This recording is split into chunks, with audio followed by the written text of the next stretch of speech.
और मदद कीजिए हमारे घर पे आके। ये लोग नहीं चाहते कि हमारा घर के अंदर गाड़ी जाए। सबको मनोरंजन करने वाली भोजपुरी की गायिका जिनके 10 मिलियन फॉलोवर है, यानी 1 करोड़ फॉलोवर है जिनके, वो लड़की बिहार की बेटी सोशल मीडिया पे रोते हुए काहे नजर आती है?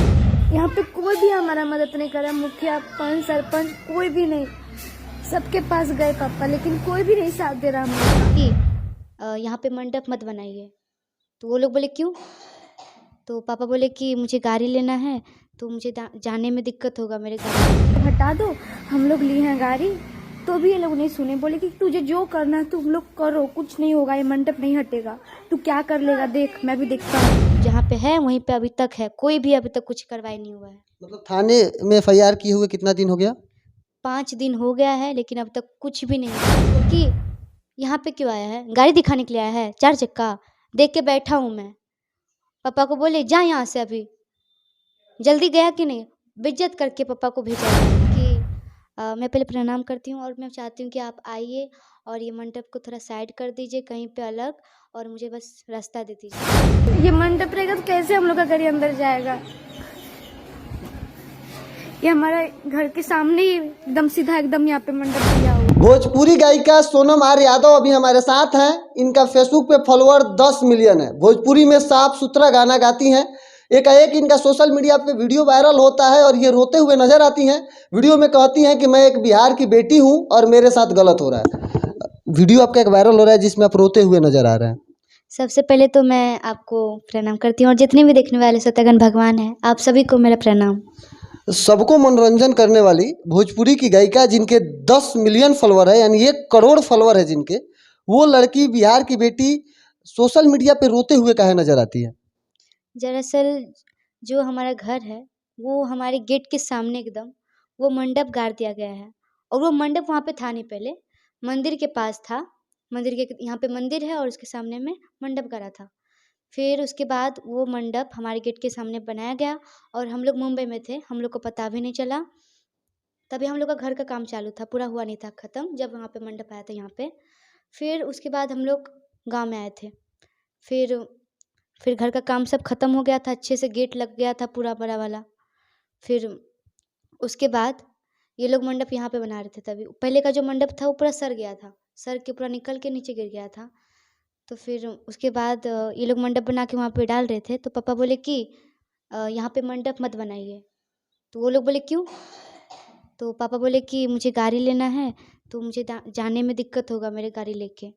तो वो लोग बोले कि गाड़ी तो है नहीं, पहले से क्यों हवा फेंक रहा है ऐसे? जब हो जाएगा तब बोलना, अभी है नहीं ना। तो पापा भी बोले कि रहने दो। अच्छा, वो जो मंडप गाड़ा गया है वो आपकी जमीन में गाड़ा गया है? नहीं, वो सरकारी ज़मीन है, किसी का भी नहीं है, वो सबका है और सबके लिए। लेकिन हमारे लिए बस रास्ता बंद किया गया है, बाकी सबके लिए खुला रहेगा। सब लोग अपना घर बना के बसे हुए हैं सरकारी ज़मीन में, लेकिन बस हम लोग का रास्ता बंद किया जा रहा है। मतलब आपके ही रास्ता को बंद कर दिया गया है, आपके ही घर के गेट पे मंडप बना दिया गया है? जी, बस हमारा गाड़ी नहीं आना चाहिए घर के अंदर, बस ये लोग का यही है, सबका खाली जलन है और कुछ भी नहीं। मतलब कहने का मतलब वो जो मंडप बनाया गया है आपसे जलन के कारण आपके पटीदारों के द्वारा बनाया गया है? जी, जलन के कारण बनाया अच्छा, गया है। ये मंडप किनके द्वारा बनवाया गया है? ये हमारे जो गाँव के जो है 5-6 आदमी, वो लोग मिल के बनाए हैं। इसके लिए आपने थाने में कंप्लेन किया? जी, पापा किए हैं और गए भी उनके पास, लिखा दिए हैं सब कुछ, ऐसा मंडप हमारे यहाँ पे बना हुआ है, तो आप जल्दी से इसका आए और इसका सुलझाएँ और सब हटाएँ। तो वो लोग अभी तक नहीं आए हैं, मंडप जहाँ पे है वहीं पे अभी तक है, कोई भी अभी तक कुछ कार्रवाई नहीं हुआ है। मतलब थाने में FIR किए हुए कितना दिन हो गया?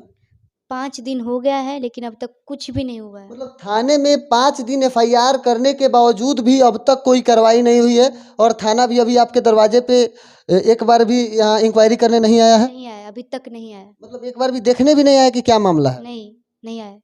मतलब आपके दरवाजे पे 5 दिन FIR होने के बावजूद भी थाना नहीं आया? नहीं आया, लोग को घूसखोर है, वो लोग को बस पैसा चाहिए। अगर पैसा देंगे तो डायरेक्ट आएँगे। ये बिहार का ये स्थिति खराब है, खाली पैसा लो तो दौड़ के जाएँगे वहाँ पे, क्या दिक्कत है? अगर गरीब आदमी कोई है, उनके पास पैसा नहीं है, मैं चाहती हूँ कि ऐसा बिहार में ना हो, ये सब ठीक हो जल्दी से। तो आपने मुखिया और सरपंच को इसके लिए कंप्लेन किया? पहले तो पापा ये लोग गाँव वाले से पहले बोले कि पंचायती बैठाते हैं, तो पापा संडे को गाड़ी लेके आए थे, तो वहाँ पे कीर्तन होता है मंदिर पे, तो सब लोग बैठे थे वहाँ पे सब लोग। पूरा भीड़ था मंदिर में। तो पापा जब लेके आए गाड़ी तो वो लोग को बोले कि मुझे रास्ता दे दो, मैं गाड़ी मुझे लगाना है, मैं पार्किंग का बनाया हूँ, मुझे बस गाड़ी लगाना है, मुझे रास्ता दो, मंडप थोड़ा साइड में कर दो कहीं पे, मुझे कोई दिक्कत नहीं है, या फिर मंडप वहीं पे रहेगा तो उसको थोड़ा ऊपर कर दो, मेरा गाड़ी बस अंदर चले जाए। वो लोग बोले कि नहीं, मंडप यहीं पे रहेगा, मंडप यहाँ से हटेगा नहीं। और पापा जैसे ही बोले कि रास्ता दो तो सब लोग आ गए, सब लोग मिल के पापा को मारने के लिए आए और बोले बस तू छू के भी देख लिया तेरा सब लोग, हम लोग छोड़ेंगे नहीं। मतलब गांव के पूरे लोग एकजुट हो गए और पापा आपके अकेले हो गए। और उसके बाद पापा वो लोग को कुछ नहीं बोले, पापा सुन लिए, पापा छोड़ दिए, बोले कि अगर मैं कुछ गलती करूँगा, मंडप हटाऊँगा तो मैं फंसूँगा, तो पापा छोड़ दिए। फिर सुबह होके पापा मुखिया के पास गए। मुखिया के पास जब गए तो पापा बोले उनको कि मेरे गेट के सामने एकदम एक मंडप गाड़ा गया है, तो मैं चाहता हूँ कि मुझे रास्ता मिले। तो मुखिया साहब क्या बोले? मुखिया बोले कि ये मेरा काम नहीं है, आप सरपंच के पास हाँ, जाइए। ऐसे भी गांव के अगर पंचायती है तो वो सरपंच ही निपटारा करता है, तो सरपंच क्या बोले? जी, तो सरपंच के पास जब पापा गए तो वो बोले कि यहाँ पे क्यों आया है? गाड़ी दिखाने के लिए आया है? 4 चक्का? देख के बैठा हूँ मैं। पापा को बोले जा यहाँ से अभी। जल्दी गया कि नहीं? बेइज्जत करके पापा को भेजा गया यहाँ से। मतलब कहने का मतलब अगर सरपंच के पास भी अगर इस मामले को लेके गया तो भी बेइज्जत करके भगा दिए, बल्कि इसका कोई समाधान निकाले नहीं। समाधान नहीं निकाले, बेइज्जत कर दिए। फिर पापा से जब मैं पूछी कि पापा आप गए तो फिर क्या बोले, मुखिया सरपंच के पास गए तो वो लोग क्या बोले? तो पापा बोले कि मुखिया के पास गया तो मुखिया बोला कि सरपंच के पास जाइए। जब मैं सरपंच के पास गया तो वो उन्होंने मेरा बेइज्जत किया, ऐसा-ऐसा बोले। तो मुझे पापा का जब सुनी कि मेरे पापा को बेइज्जत किए तो मैं बहुत रोने लगी। बिहार की बेटी काहे टूट सकती है जिसके पीछे 1 करोड़ लोगों का समर्थन, यानी 10 मिलियन, 1 करोड़ लोग जिन्हें फॉलो करते हो, 1 करोड़ लोग जिन्हें देखते हो, वो बेटी सोशल मीडिया पे आके रोने लगती है, चिंतित हो जाती है।